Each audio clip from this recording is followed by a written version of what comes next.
Okay,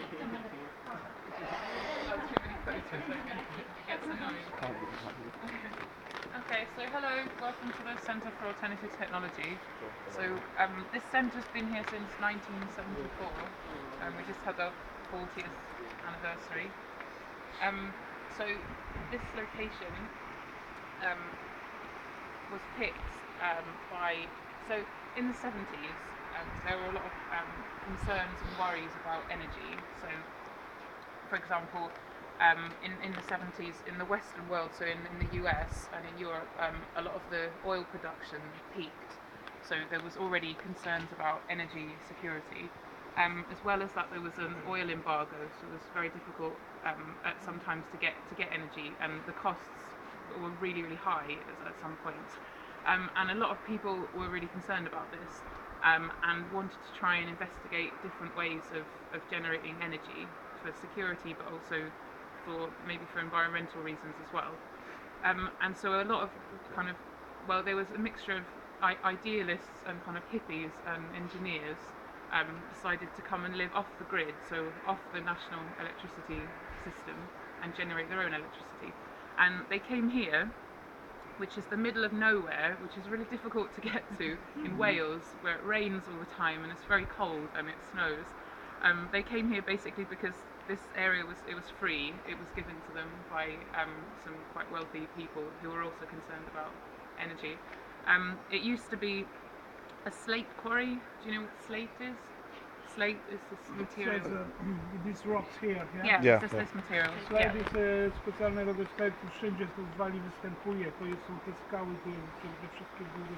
Tak. To jest po polsku łupek, jakiś rodzaj łupka. Budują z tego wciąż chyba, tak? Domy, dachy. Domy to budują te dachówki takie brązowe jak wszędzie, to jak to widzicie. So it's just one for buildings, right? Yeah. To się nazywa Yeah. slate. Yeah, so it's quite internationally, it's quite famous for roof material. So yeah, it's good for roofs, like you can see over here.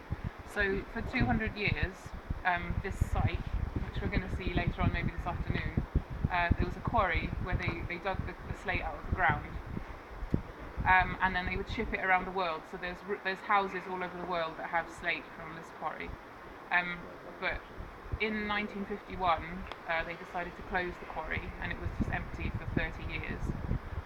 But there's the problem with slate, when you dig slate out of the ground, is that it has different properties. So sometimes it has a lot of metal, or a lot of iron in it, or a lot of copper, and then when it rains, if it has iron, it turns red, and if it has copper, then it turns green, and people didn't like that.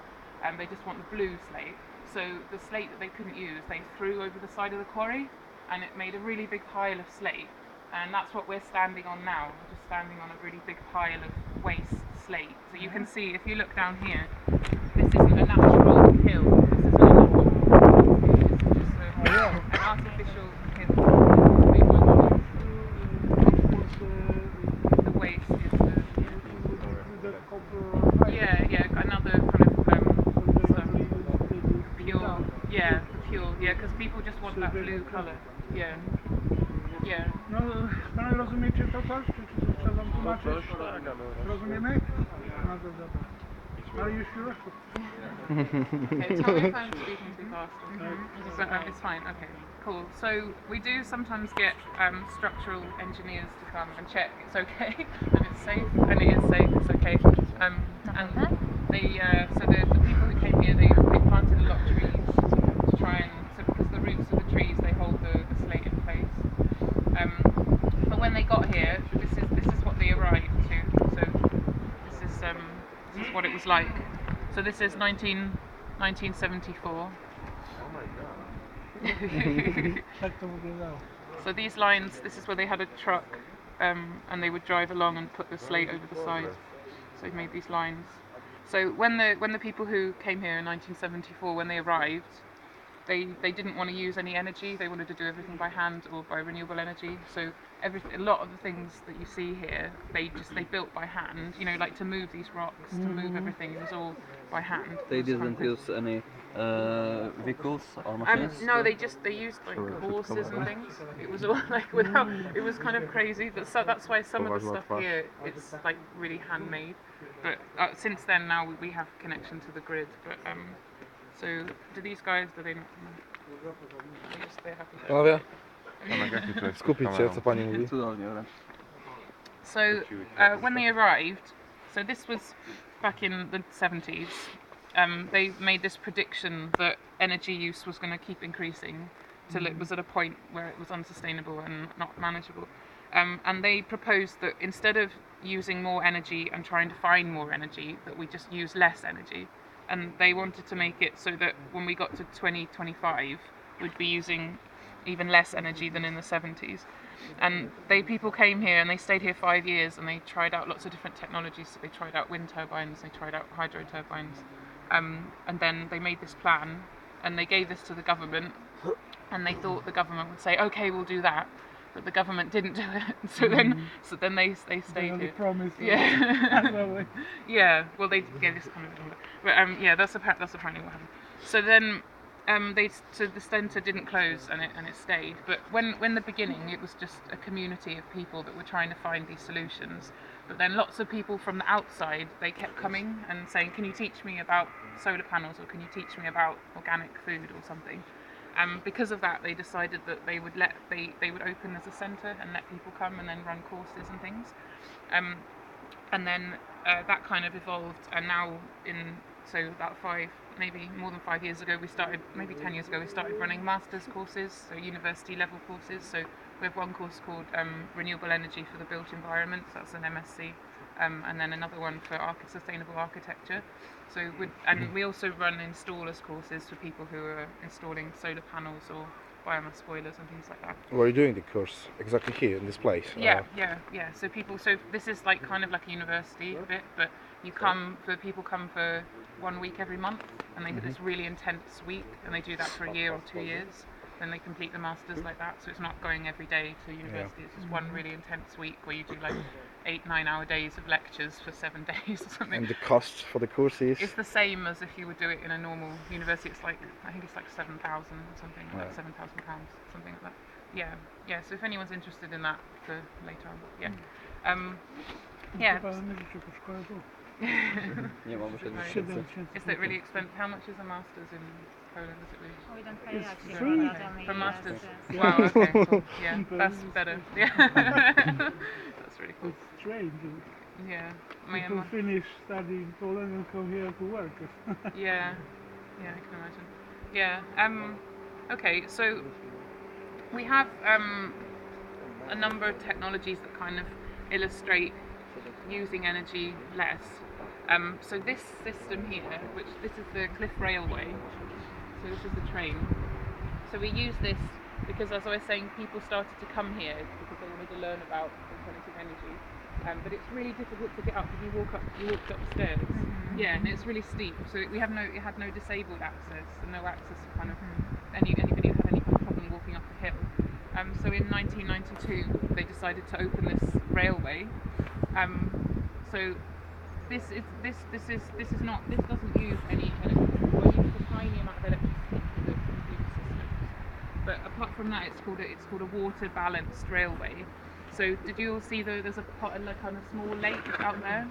Yeah. And we use that as kind of like a battery. So we let the water run into the lake, we store it there, and then when we need to move people up and down the hill, so people get in at the bottom, and then we press the button at the top that says start filling.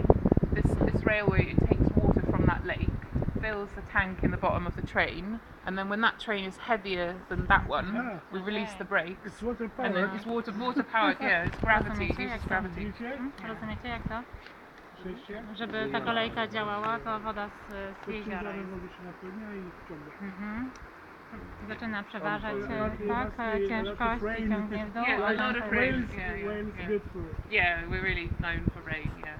But we have a reservoir, we have a private reservoir, which we're going to see later because we're doing a hydroelectric practice. Does this many times a day, yeah? Yeah, So yeah. it is enough water? Well, so every morning, usually I go up to the reservoir at the top, and we see how much water we've got, and then we judge how long we can run it for. So sometimes maybe we only run it for half a day, or we only run it for people who are disabled, or whatever, or we only run full carriages. but in the winter it's There okay. is no help from any other energy, only this one. For this system, Yeah. well, just a tiny bit of electricity for the signals to be sent between the two stations. But apart from that, yeah, it's just when they get to the bottom, they're opened by there's a hydraulic ram at the bottom, and that opens the bottom of the tank, and the water just runs into the river. So we just divert the water so it rains onto the lake, direct it into this, and then let it out of the bottom. So we're not generating any energy at this point. We're just using it to make the most of gravity. So yeah, there's a lot of I don't know, because there are some of these in the UK. They used to be very popular in Victorian times, but then they swapped them for electricity when electricity was very cheap. And now electricity is really expensive again, so people want to convert back to this system. But you have to have a lot of water available to you, which we have. We have a lot of water, and we have a private reservoir because the people who worked in the quarry before, they used water power as a cutting tool. So they fed the water to a wheel that allowed them to do some cutting. So from then on,